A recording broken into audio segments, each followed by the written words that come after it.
Ya, ini salah satu prediksi soal BPPK untuk kompetensi manajerial ya. Kita baca ya. Lia adalah karyawan terbaru di sebuah kantor.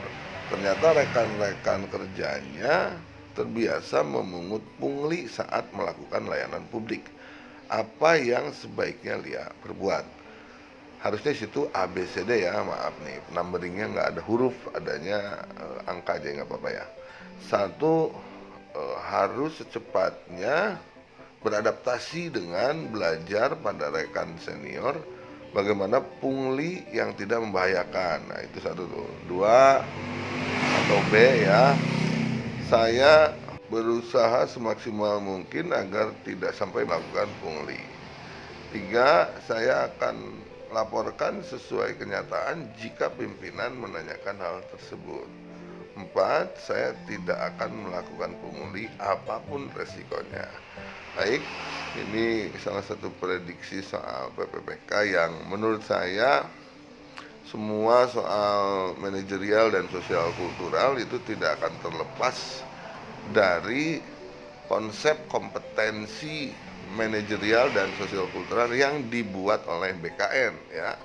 Karena pelaksana atau panitia pelaksana tesnya kan BKN tuh. Jadi soal-soalnya juga tidak mungkin terlepas dari konsep-konsep yang dibuat oleh BKN. Berkaitan dengan soal integritas, BKN sudah membuat sebuah konsep kompetensi ya tentang integritas nih, salah satu kompetensi yang ada dalam kompetensi manajerial itu integritas ya. Menurut versi BKN, integritas ini punya 5 tingkatan atau 5 level. Nah teman-teman yang mau tes PPPK besok harus paham betul hal ini ya. Jangan sampai referensinya bukan referensi yang dibuat oleh BKN, khawatir nanti ada perbedaan. Jadi karena panitia pelaksananya BKN ya kita jadikan BKN ini referensi utama gitu ya, supaya apa? Supaya ada kecocokan antara nanti soal yang kita hadapi dengan referensi yang kita pelajari gitu ya. Jadi integritas ini kalau kata BKN punya 5 tingkatan atau 5 level. Levelnya apa saja? Nah, ini levelnya nih. Nah ini levelnya nih. Yang pertama, mampu bertindak sesuai nilai norma. Kata kuncinya level pertama itu adalah kapasitas pribadi. Jadi dia berintegritas tapi cuma buat dia sendiri itu.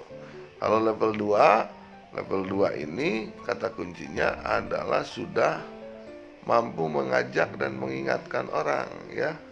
Jadi bukan cuma buat sendiri saja, tapi dia sudah mulai mengajak dan mengingatkan. Yang ketiga, memastikan dan menanam keyakinan tuh. Kepada siapa ini? Kepada orang lain, kepada kelompok kecil. Jadi dia sudah jadi pimpinan tapi di lingkungan yang kecil tuh ya. Dia sudah menanamkan itu. Kemudian yang keempat, mampu menciptakan situasi kerja yang makin tinggi lagi nih otoritasnya ya, kewenangannya. Kemudian yang kelima, bahkan mampu menjadi role model. Nah, role model ini tauladan gitu ya, yang patut dicontoh bahkan di tingkat nasional tuh. Jadi level integritas ini sangat berkaitan dengan posisi apa tuh ASN tersebut. Apakah dia cuma staff, apakah dia di level manajemen mana nih, lower management, middle management, atau top management. Nah bayangan saya ini akan dikolaborasikan antara teori manajemen umum ya dengan konsep kompetensi manajerial yang dibuat oleh BKN. Jadi BKN memahami bahwa sehebat-hebatnya seorang staf, dia punya banyak keterbatasan untuk membangun sebuah integritas yang besar misalkan dalam kelembagaan. Tetapi hal tersebut akan sangat mungkin dilakukan jika ASN tersebut berada di tingkat manajemen puncak misalkan top manajemen. Maka dari itu bebannya akan berbeda tuh lainnya ya. Kalau sekedar staff ya minimal untuk diri sendiri atau mampu mengingatkan juga sudah cukup. Nah berkaitan dengan soal tadi yang di depan itu, karena disebutkan dia adalah karyawan baru ya, karyawan paling baru, tentu dia akan berhubungan dengan level 1 dan level 2. Nah, perlu saya sampaikan, setiap level integritas yang dibuat oleh BKN ini masing-masing memiliki indikator perilaku ya. Kita harus paham masing-masing indikator perilakunya supaya kita tahu perilaku seperti itu yang dilakukan oleh seseorang dalam soal, dia masuk di level mana tuh sebetulnya ya. Ini saya kirim sekarang, saya tayangkan indikator perilaku level 1 dan 2 misalkan ya. Sebentar. Nah, ini indikator perilaku integritas level 1 ya. Kita lihat bertingkah laku sesuai dengan perkataan, berkata sesuai fakta, lalu melaksanakan peraturan, kode etik ya. Intinya dia dalam kapasitas, masih kapasitas pribadi nih, berintegritas tapi buat sendiri. Bandingkan dengan indikator perilaku integritas level 2 nih ya, saya tayangkan sekarang ya. Nah, kalau di indikator perilaku integritas level 2 ini sudah mulai mengingatkan, nggak cuma buat diri sendiri ya. Selain mengingatkan, juga dia menerapkan norma-norma secara konsisten. Lalu yang ketiga, memberikan informasi yang dapat dipercaya sesuai dengan etika organisasi. Nah, memberikan informasi yang dapat dipercaya ini jadi patokan buat menjawab soal yang tadi tampil di depan tuh ya.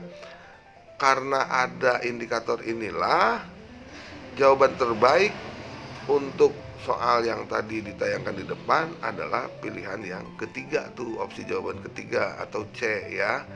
Dia akan melaporkan apapun keadaannya, seperti apa keadaannya jika pimpinannya bertanya tuh.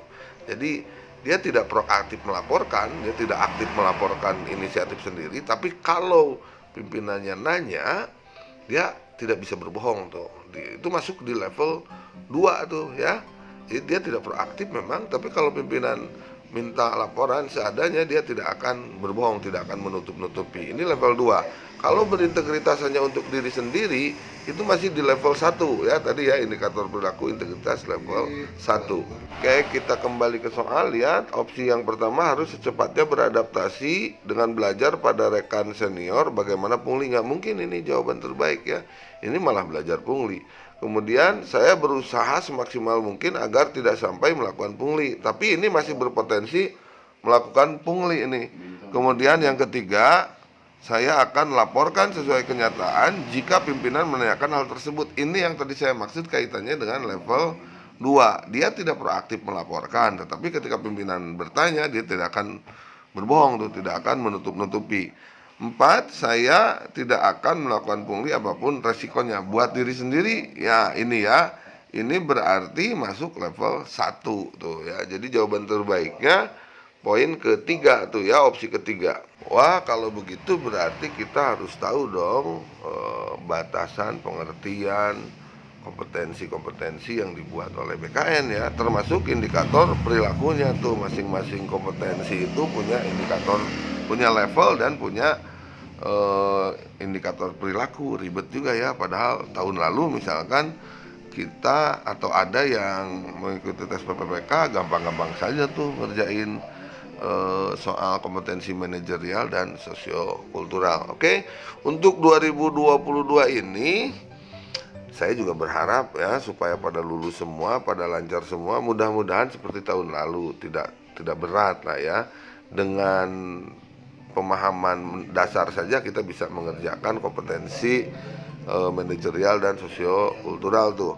Tapi ada beberapa hal yang ini saya sampaikan, yang ini perlu diwaspadai oleh teman-teman yang akan mengikuti tes PPPK tahun ini nih ya. Beberapa hal tersebut adalah ini nih, saya tayangkan ya. Nah ini ya. Yang pertama, nilai afirmasi bukan nilai asal-asalan nih. Saya bercermin dari apa yang terjadi di tes PPPK tahun 2021, khususnya di lingkungan tenaga pendidikan ya, guru ya. Ternyata nilai afirmasi itu sepintas seperti yang mudah untuk dikejar ya. Tapi bayangan saya itu BKN sudah menentukan berapa nilai afirmasi itu sudah dengan kajian ilmiah tuh ya. Karena faktanya sulit dikejar itu. Ya, rata-rata orang nggak sampai passing grade itu ketika PPPK guru tahap 1 tuh. Dan akhirnya yang lolos itu adalah mereka yang punya afirmasi itu.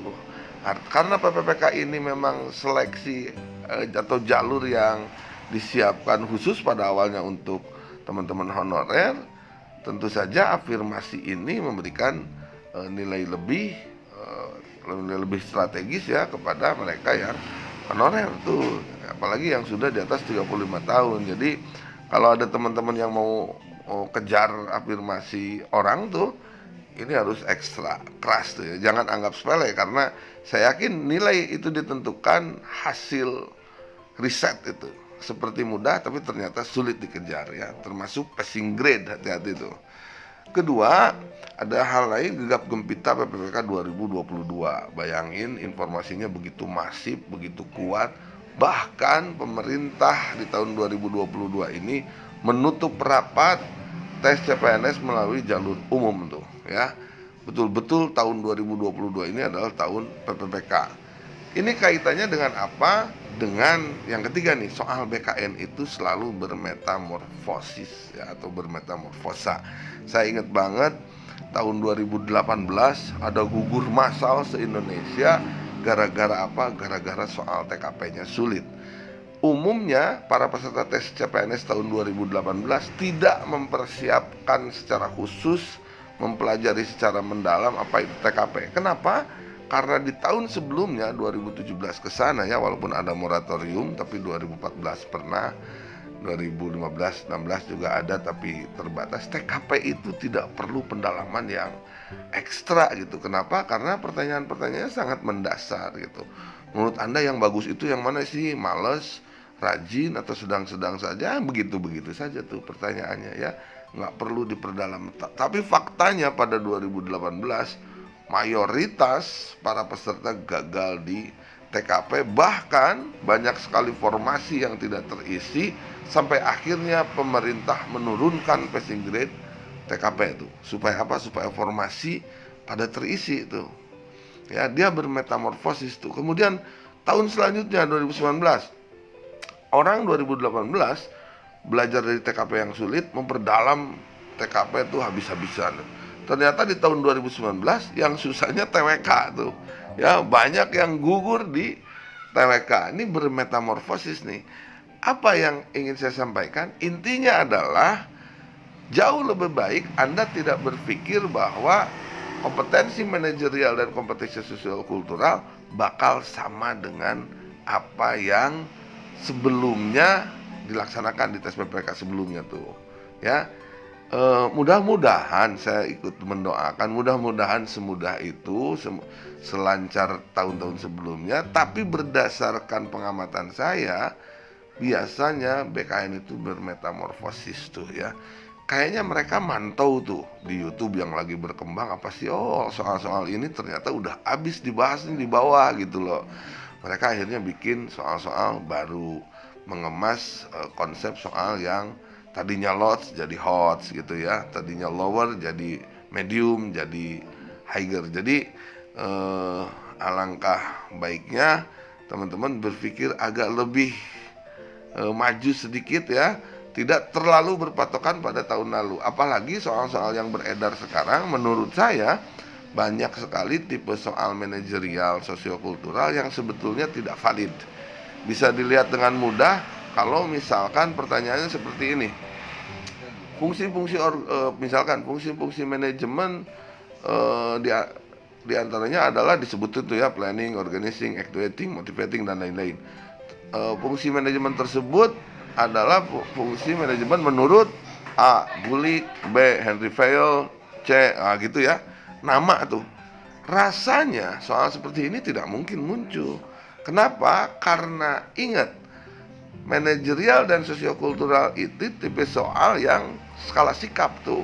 Jadi setiap opsi jawabannya punya nilai ya. Kalau manajerial nilai terbaiknya 4, nilai terkecilnya 1. Kalau sosiokultural nilai terbaiknya 5, terkecilnya 1 gitu. Kalau tipe jawaban benar dan salah itu di teknis adanya ya, jadi nggak valid itu, walaupun bermanfaat pengetahuannya ya, tetapi rasanya tidak seperti itu. Skala sikap di range tuh 4, 3, 2, 1. Bukan jenis pertanyaan tertutup, tapi jenis pertanyaan terbuka ya.